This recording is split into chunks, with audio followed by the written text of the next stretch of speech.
कौन है ईश्वर गुर्जर? राजस्थान के भिलवाड़ा जिले के बांबरा का बाडिया गांव के रहने वाले ईश्वर गुर्जर की कहानी हाल ही में आई 12th फेल मूवी से मेल खाती है। यूपीएससी सिविल सेवा परीक्षा 2023 में ईश्वर गुर्जर को 555वीं रैंक हासिल हुई थी। इससे पहले साल 2022 में उनकी 644वीं रैंक आई थी। ईश्वर गुर्जर ने अपने चौथे प्रयास में यूपीएससी एग्जाम को क्रैक कर लिया है।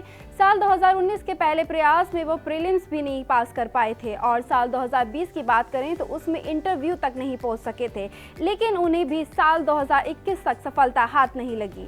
10वीं में ईश्वर गुर्जर हुए थे फेल, क्योंकि ईश्वर गुर्जर साल 2011 में 10वीं में फेल हो गए थे। इससे वे इतने निराश हुए कि पढ़ाई छोड़ने का फैसला कर लिया था उन्होंने, लेकिन तब उनके पिता ने उनको समझाया कि ऐसे हार नहीं मानी जाती, एक बार फेल होने से हिम्मत नहीं हारनी चाहिए। पिता की बात मानकर वे साल 2012 में फिर 10वीं की परीक्षा में बैठे और 54% मार्क्स से पास हुए। ईश्वर गुर्जर ने अजमेर के महर्षि दयानंद विश्वविद्यालय से बीए किया। इसके बाद साल 2019 में 3rd ग्रेड टीचर बने और गांव रूपरा के राजकीय प्राथमिक विद्यालय में तैनात हो गए। इस नौकरी के साथ वे सिविल सेवा परीक्षा की तैयारी में जुट गए।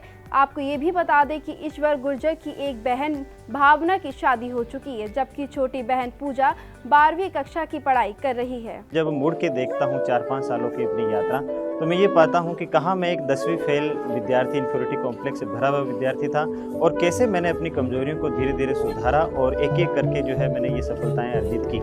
तो मेरा यही मानना है कि इस लोक सेवा की तैयारी के दौरान यदि आप इसे अपने व्यक्तित्व विकास के रूप में देखते हैं, यदि आप अपनी कमजोरियों को बदलने के लिए तैयार रहते हैं, तो आप निश्चित रूप से जो है सीख भी पाएंगे और इसे एंजॉय भी कर पाएंगे और सफल भी हो पाएंगे। मेरी इस पूरी यात्रा को मैं अपनी कविता की इन 4 पंक्तियों से भी बताना चाहूँगा कि सोचा तो ये भी था कि तिनके बटोरने की जुगत में ज़िंदगी ज़ाया न करेंगे, भूल जाएंगे उन खताओं को जो कभी की ही नहीं थी उन्होंने, माफ़ करेंगे उनको भी जिनके जुर्म ने थे कुछ, 2 बातों का गम वहाँ भी रखेंगे, लोग जहाँ सब्र के बांध तोड़ देते हैं। सोचा तो ये भी था कि इतना आसान नहीं होगा ये सब।